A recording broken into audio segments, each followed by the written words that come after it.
안녕하세요. 올 가을쯤 결혼을 앞두고 있던 30대 초반의 여자입니다. 남자친구가 백마탄 왕자는 아니지만 그래도 제 운명의 상대라고 믿었고 앞으로 행복하게 오래오래 같이 살 일만 남았다고 생각했어요.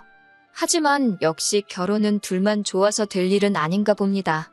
저와 남자친구는 친구의 소개팅으로 만났습니다. 처음부터 결혼을 목적으로 두고 만난 건 아니고 잘 되면 사귀는 거고 안 되면 친구 정도로 남으면 되지 않겠냐는 주선자의 말처럼 가벼운 마음으로 만난 사이예요.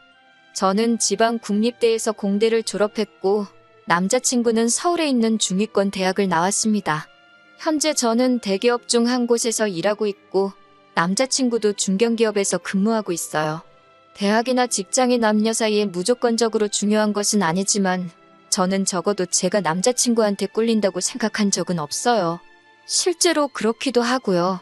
아무튼 그렇게 서로의 조건을 어느 정도 아는 상태에서 만났기 때문에 오히려 처음 만난 자리임에도 불구하고 그다지 불편하지 않았습니다.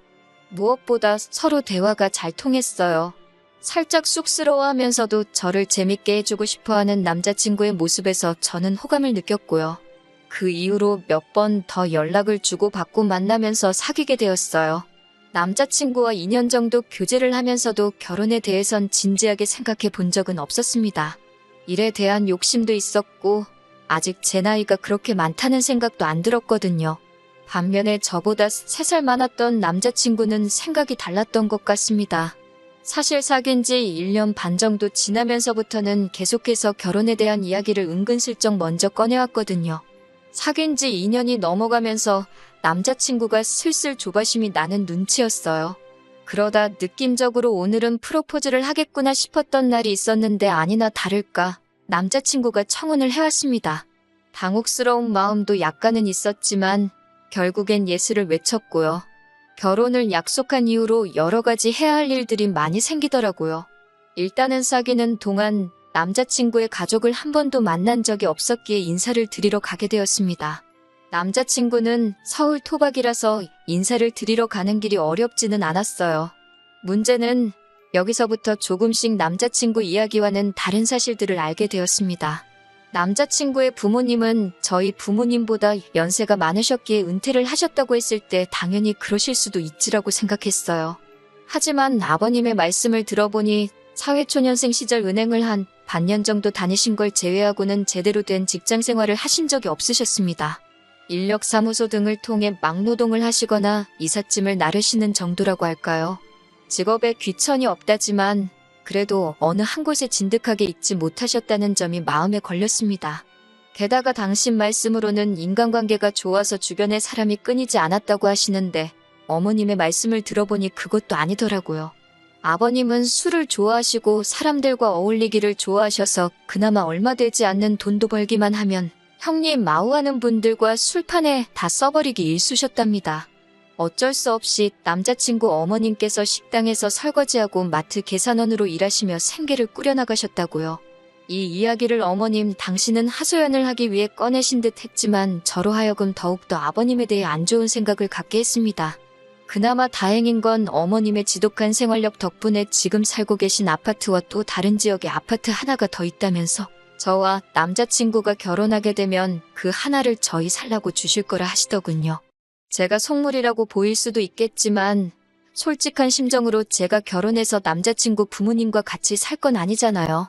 그러니 남자친구 부모님의 이런 과거 정도는 괜찮다고 납득하고 이해하려고 노력했습니다. 하지만 추가로 남자친구 부모님은 성격도 보통이 아니셨습니다. 아버님은 솔직히 독불장군이라는 단어가 딱 어울릴 만큼 당신밖에 모르시는 분이셨어요. 남자친구든 어머님이든 어떤 말이나 행동을 했는데 아버님 맘에 안 들면 불호령이 떨어졌습니다. 너무 사소한 일이라서 왜 저런 일로 화를 내시는지 옆에서도 이해가 안 될 정도로요. 가시방석에 앉은 기분이라서 한시라도 빨리 집에 가고 싶은 심정이었네요. 특히 말끝마다 당신이 살면 얼마나 살겠냐며 모르는 사람이 들으면 한 80도 넘은 노인이 할 법한 이야기를 하셨습니다. 참고로 남자친구 아버지는 이제 막 환갑을 넘기신 나이고요. 언젠가 한번 남자친구가 담배 필 거 다 피고 술 마실 거 다 마시면서 건강 걱정하는 거 보면 자기 아버지지만 한심하고 화가 난다길래 제가 한 소리 했거든요. 그래도 그렇지 누가 부모님에 대해서 그렇게 이야기를 하냐고요. 그런데 실제로 단 하루지만 옆에서 아버님을 지켜보고 있으니 남자친구가 속 터지려고 한 이유를 알겠더라니까요. 담배도 꼭 집 밖으로 안 나가시고 베란다와 화장실에서 피셨는데 저는 원래 냄새에 예민하고 비위가 약하거든요. 속에서 구역질이 올라오는데 참느라 정말 고생했습니다. 점심 식사를 하는데도 반주치곤 상당히 많은 양인 소주 한 병을 다 드시길래 과음하시는 거 아니냐고 조심히 여쭙습니다. 그러자 못 먹어서 스트레스 받아서 일찍 죽나 아파서 일찍 죽나 똑같다고 받아치시는 거예요. 그럴 거면 애시당초 어차피 살면 얼마나 살겠냐는 말씀 같은 걸 하지 마시라고 한마디 쏴붙이고 싶었어요. 이렇게 이야기하고 나니까 마치 아버님만 정말 별로고 큰 잘못한 것처럼 들릴 수도 있을 것 같아요. 하지만 어머님도 만만치 않으셨습니다. 아버님 때문에 어머님이 희생을 많이 하시긴 했지만 현모양처라는 단어와는 거리가 아주 머신 분이셨어요. 드센 성격에 어른께 이렇게 표현해도 될지 모르겠지만 푼수가 따로 없으시더라고요. 굳이 저한테 왜 남자친구의 전 여자친구 이야기를 하시는 건지 의중을 알 수가 없었습니다. 전에 사귀던 여자가 어느 대학을 나왔다는 둥, 당신한테 무슨 선물을 사왔다는 둥, 그렇지만 얼굴이 별로였다는 등 할 소리와 안 해도 될 소리를 전혀 분간하지 못하시는 것 같았습니다.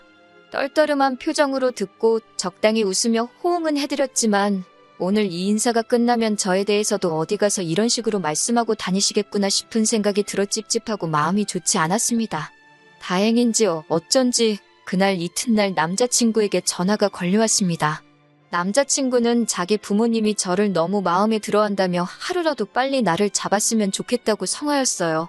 하지만 솔직히 저는 그때부터 이 결혼을 하는 게 맞는 건가라는 싶더라고요. 파혼까지는 아니었지만 뭔가 마음에 깨름직한 게 있었다고 할까요? 이러지도 저러지도 못하고 시간은 흘러서 상견례 날이 되었습니다. 저희 부모님은 지방에서 살고 계셨지만 저나 남자친구 그리고 남자친구 부모님까지 전부 다 서울에서 살고 있었기 때문에 상견례도 서울에서 하게 되었습니다. 상견례가 어떻게 보면 제가 결혼을 무르게 된 결정적인 사건이었습니다. 제가 남자친구와 결혼을 결심했던 이유 중 하나는 남자친구는 허세나 허풍이 없고 담백한 사람이에요. 하지만 남자친구 아버님은 남자친구와는 판이하게 다르신 분이었습니다. 저희 부모님하고 기싸움을 하려고 하시더군요. 물론 사람들이 모이면 기싸움을 할 수도 있고 저도 그럴 때가 있으니 이해를 합니다. 하지만 자꾸 저나 저희 부모님을 깎아내리려고 하는 게 눈에 보이니 너무나 불쾌하더라고요. 처음에는 양가 부모님 사이에서 가벼운 이야기가 오가고 있었습니다. 그러다 남자친구 아버님께서 갑자기 저희 부모님더러 지방 사람들은 서울이 어떻게 돌아가는지 잘 모르지 않냐며 말씀하시더군요. 광화문 촛불 이런 거는 TV로밖에 못 봤을 거 아니냐며 세상이 변했다는 그런 말씀을 하시더군요. 그러더니 또 무슨 말씀을 하시다가 당신이 금융권에 좀 있어봐서 안다며 아는 척을 하시고요. 듣고 있는데 가관이더라고요. 남자친구는 그래도 자기 부모님이라 그런지 별말 없이 앉아있는데 그 꼴도 보기가 싫던걸요. 게다가 남자친구에게는 2살 많은 형이 있었는데 장가도 안 간 그 형이 상견례 자리에 말도 없이 따라 나온 것도 부족해 어찌나 쩝쩝거리고 개걸스럽게 밥을 먹어대는지 꼴보기 싫어 죽겠더라고요. 아무도 묻지도 않았는데 혼자 이게 맛있네 이건 변론에 품평회를 해대지 않나. 저는 솔직한 말로 남자친구 가족이 이 정도로 경우 없고 수준 없는 사람들인지 몰랐습니다. 어머님은 기껏해서 찾은 대화 주제라는 게 저희 어머니께 연예인 누구누구 좋아하냐고 어깨가 딱 벌어진 게 한번 기대봤으면 소원이 없겠다며 호호 웃으시는데 그게 상견례에서 사돈에게 할 대화인가 싶더군요. 이 무렵에는 파혼은 둘째치고 이런 자리에 저희 부모님을 모신 것 자체가 죄송스럽고 부끄럽기까지 했습니다. 그래도 저희 부모님은 어찌됐건 딸이 결혼하겠다는 사람이고 그 사람의 가족이라 그런지 최대한 예의 있게 대하시려는 모습이었습니다. 보다 못한 저희 어머니께서 집은 어떻게 할 건지 이야기를 꺼내셨어요. 사실 남자친구와 저 둘 다 직장 생활을 한 기간이 있었기 때문에 돈은 어느 정도 있는 상황이었습니다. 둘이 대출 좀 받고 하면 서울에 둘이 살 보금자리 하나 정도는 마련할 수 있을 정도였어요. 그런데 남자친구 어머니께서 지난번에 말씀하셨던 아파트 이야기를 다시 꺼내시더라고요. 저도 사람이니까 당시에 아파트 주신다고 말씀하셨을 때 혹하긴 했지만 동시에 큰 기대는 안 하고 있었거든요. 하지만 이야기를 잘 들어보니까 어머님 말씀이 아파트를 죽인 줄건데 증여세가 있다고 하시더군요. 그러면서 저희 부모님께 그 증여세를 대신 내달라고 하셨습니다. 증여세만 내면 10억짜리 아파트가 저희 몫이니 손해는 아닐 거라고요. 저희 어머니가 듣고 잠시 생각을 하시더니 그러면 명의는 공동으로 해주실 거냐고 물어보셨어요. 시어머니께서는 겨우 증여세만 내는 건데 공동명의는 욕심이 과하지 않냐고 그러셨고요. 저희 어머니도 그럼 증여세고 뭐고 복잡하게 만들 것 없이 저희 둘이 알아서 집 문제는 해결하게 두자고 하셨습니다. 저도 솔직히 증여세를 대신 내주는 건 내키지 않더라고요. 대충 계산해보니까 증여세의 혼수에 이것저것 하면 거짓 못해도 2억은 훌쩍 넘을 것 같더라고요. 사람 일이라는 게 당장 내일이라도 무슨 일이 생길지 모르잖아요. 아파트가 탐이 난 것도 아니었어요. 말했다시피 이미 저희가 모아놓은 돈으로 신혼집을 구할 수 있는 상황이었으니까요. 그깟 공동명의 안 해줘도 그만이고 솔직히 어머님 소유의 아파트에 대해 제가 기여한 바가 전혀 없으니 명의를 그렇게 하는 게 당연하다고도 생각했고요. 하지만 차라리 지분 설정을 한다면 모를까 세금을 저희 부모님께서 대신 내달라는 말 또한 무슨 생각으로 꺼낸 말씀인지 솔직히 이해도 가지 않았습니다.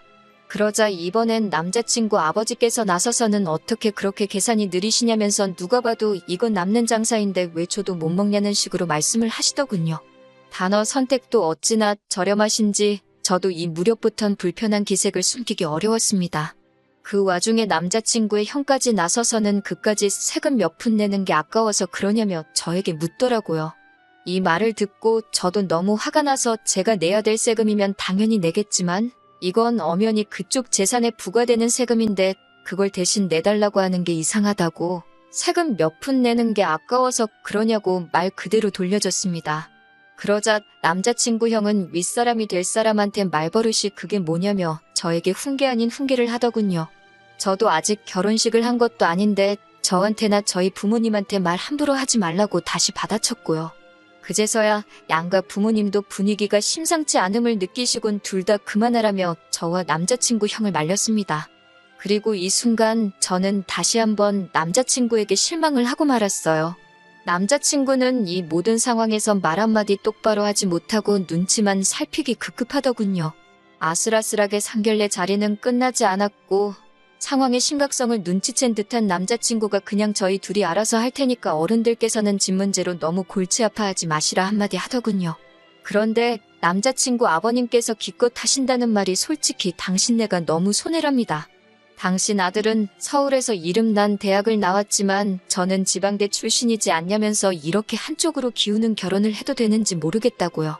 이 이야기가 끝나기 무섭게 저희 아버지도 더는 못 들어주겠다 싶으셨는지 말씀을 하실 때 생각을 좀 하시라고 큰 소리를 내셨습니다. 저희 둘 다 이제 어엿한 사회인인데 앞으로 전망을 봐야지 몇 년 전에 졸업한 학교를 비교하는 게 무슨 의미가 있냐고요. 당장 받는 연봉만 해도 제가 훨씬 더 많이 받고 있고 결혼 자금으로 모아놓은 돈마저도 제가 훨씬 많았기도 했고요. 온 가족이 들러붙어서 말도 안 되는 걸로 입씨름을 하고 있는 모습을 보자니 이게 다 사람 잘못 보고 결혼을 결심했던 제 탓인 것 같고 부모님께 죄송스럽고 한시라도 이 자리를 벗어나고 싶은 마음뿐이었습니다. 결국 저는 자리를 박차고 일어나 이 결혼은 안 하는 걸로 하겠다고 소리치다시피 말하곤 부모님께 가자고 했어요. 그러자 남자친구가 갑자기 왜 그러냐면서 그래도 이건 경우가 아니지 않냐고 제 손목을 잡아채더라고요. 그러자 저희 아버지께서 싫다는데 왜 붙잡냐며 놔주라고 호통을 치셨습니다. 당장이라도 남자친구를 한 대 때리실 기세였어요. 하지만 그 순간에도 남자친구 어머님께서는 절 보면서 주제에 어디 가서 이런 남자를 또 만난다고 튕기고 난리냐고 꼴값돈다 하셨습니다. 정말이지 교양이라곤 하나도 없는 분이라는 걸 다시 한번 알겠더군요. 결국 그렇게 상견례 날 결혼 이야기는 파토가 나버렸고 저는 억울하고 분한 마음을 삭히지 못한 채 며칠을 보냈습니다. 그래도 하루하루 시간이 지날수록 마음의 평정이 찾아오고 냉정하게 상황을 돌이켜볼 수 있었습니다. 저런 집안과 저희 부모님이 사돈을 맺게 하는 거야말로 불효나 마찬가지라는 깨달음을 얻었고요. 무슨 바람이 불었는지 한 2주 정도 지나고 나서 남자친구에게서 다시 연락이 왔어요. 저희 집에서 증여세를 내주면 공동명의해도 된다고 허락받았다며 없었던 일로 하고 우리 다시 결혼 진행하자고 하는데 그까짓 것 공동명예해주고 얼마나 뻣뻣하게 고개를 들고 잘난 체를 하실지 안 봐도 비디오라서 됐다고 했습니다. 막말로 저희 부모님이 돈이 없으신 것도 아니고 저로서는 아쉬울 거 하나 없었으니까요. 손해보고 결혼시킨다는 듯이 큰소리 뻥뻥 칠 때는 언제고 결혼 뒤집어버리니 다시 찾아와서는 왜 저러나 싶었어요. 남자친구는 그래도 우리가 만난 세월이 있는데 어떻게 이렇게 한순간에 모른 척 할 수 있냐며 너무하다고 했지만 지금이라도 남자친구를 끊어내서 다행이다 싶을 뿐이었고요. 조금의 후회나 미련도 남아있지 않습니다. 당분간은 별로 연애도 결혼도 생각이 없고 자기 관리나 열심히 하면서 살아보려고요. 그러다 또 기회가 되면 혹시 아나요. 똥차를 보내버렸으니 이번만큼은 정말 백마가 아니라 벤츠를 탄 왕자님이 나타나 줄지도요.